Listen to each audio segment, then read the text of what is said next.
Hi everybody, it's Susan here, and I just wanted to jump in at the Leo new moon today as an example of the lunar families. And a couple of you have asked me about this notion of what are lunar families and how do we find them. And I thought this was a particularly interesting new moon to work with because I can illustrate the lunar families really well. And I didn't talk about this in my recent Leo new moon video. So this is something that we can add on to the Leo new moon video, but it's actually a timeless idea so that you can look at it at any time. This will apply to every lunation. It starts with the new moon cycle, which of course is the ending of a previous lunar cycle and the beginning of the next one. So it's always this kind of liminal notion of something ending, something beginning. And then that shifts 18 months further into the future with the full moon of the same cycle. And that's happening at roughly on average 2 degrees backwards through the zodiac. So we keep moving backwards and backwards and backwards and finding the lunations that are at approximately the same degree, and then the next ones that come about 2 degrees before that. And those group together in these lunar families that cause a very long cycle of time, much different to the lunar cycles that you can think of within the 28-day-ish cycle of the lunar phase, which is where the new moon is immediately seen in terms of its consequences or the understanding of the cycle, let's say at the full moon 2 weeks later, and then 2 weeks after that a new lunar cycle starts.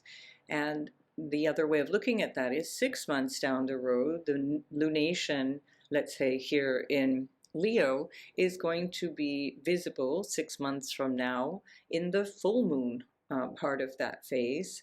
And then again, we have 6 months down the road where it becomes a new moon part of that phase.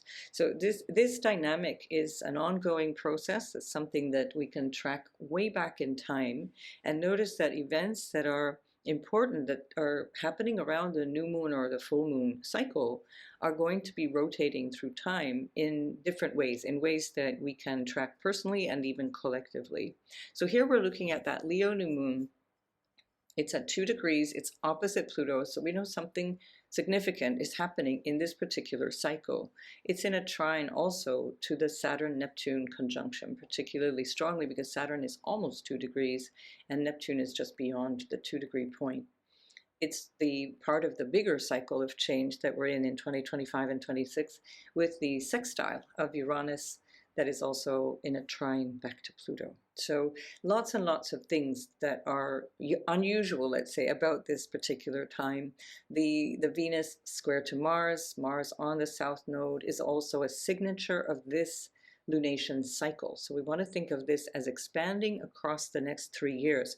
And indeed, 3 years from now, the next new moon of this cycle is actually an eclipse, a total solar eclipse at the very last part of the last degrees of Cancer, when the nodes will have shifted into the Cancer-Capricorn axis by that time. So here's the beginning of our cycle. It was the Leo new moon on July 28th, 2022.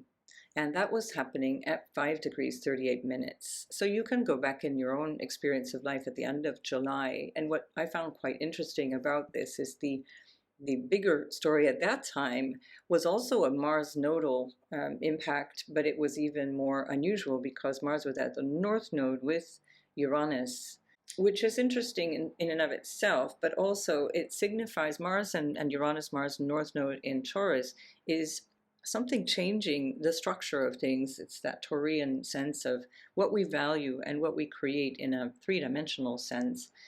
Things that have to do with our environment and things that have to do with the physical world around us. And we see that there's an interesting sextile between Pluto and Neptune, both retrograde, but a semi-sextile that involves the Saturn, Pluto, and Neptune.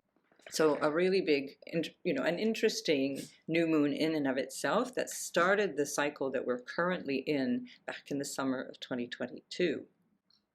So I wanted to just point out that at the time of this Leo new moon, that was when the NEOM project was announced by Saudi Arabia. It was actually announced the year before, but what they did was they presented the designs of this thing. And it's this 106-mile long building that is meant to house 9 million people in this kind of futuristic city that was going to be called The Line. Well, they're still operating on that basis. And it was supposed to be 100% renewable energy resourced. And so it was going to have an underground that would connect the whole thing. There were no cars, no roads. It was all going to be plugged in and charged by the sun.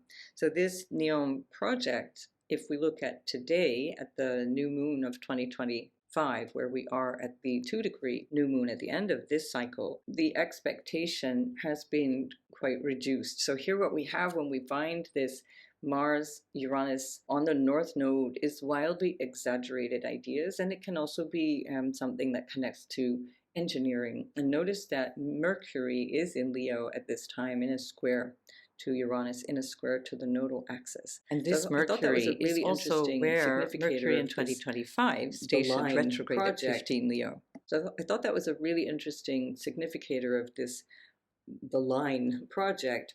The estimation is that 1% of the project will actually be completed by 2030, which was supposed to be the original deadline for this thing. So they're wildly, wildly over budget and under expectations.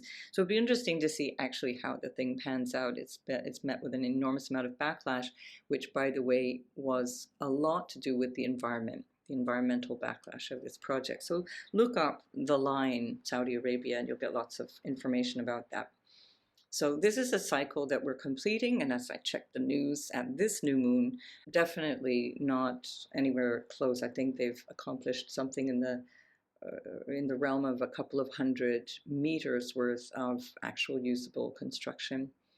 So lots and lots of issues with that project, including and most especially financing, which again is a Taurus issue. This is the pet project of the Saudi royal family, especially MBS Mohammed bin Salman, who is the king. So his father is still alive, but he's basically usurped his father. So very interesting dynamic that is worthy of following if you're interested in these cycles and these topics. Right, so here we are on astro-seek.com. So AstroSeek is an absolutely brilliant website. If you don't know it, get to know it. It's fantastic. And what you're looking for is the moon calendar on AstroSeek, which provides you with the details of every lunation and how they progress. And you can find details about all kinds of planetary information, ingresses and retrogrades and all of those kinds of things. So it's an online ephemeris that replaces those massive books that some of us actually also have, although I must say now with my nomadic lifestyle, it's much easier to find these things online. So once you play around with these things, you get a sense of, okay, this is what I'm looking for.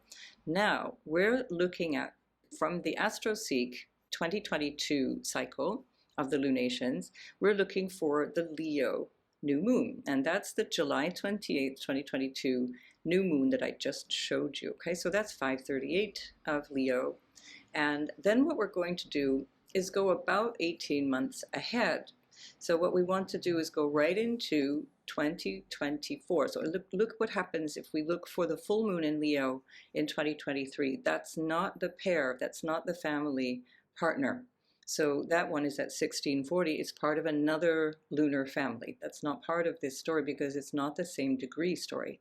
So we go right to 2024 and we find the full moon on January 25th of 2024, which is at Leo 514. So we see that this is really matching up something that is relating to our current cycle. So we're in the new cycle in 2025 at the new moon. It's related back to this former cycle that started in 2022.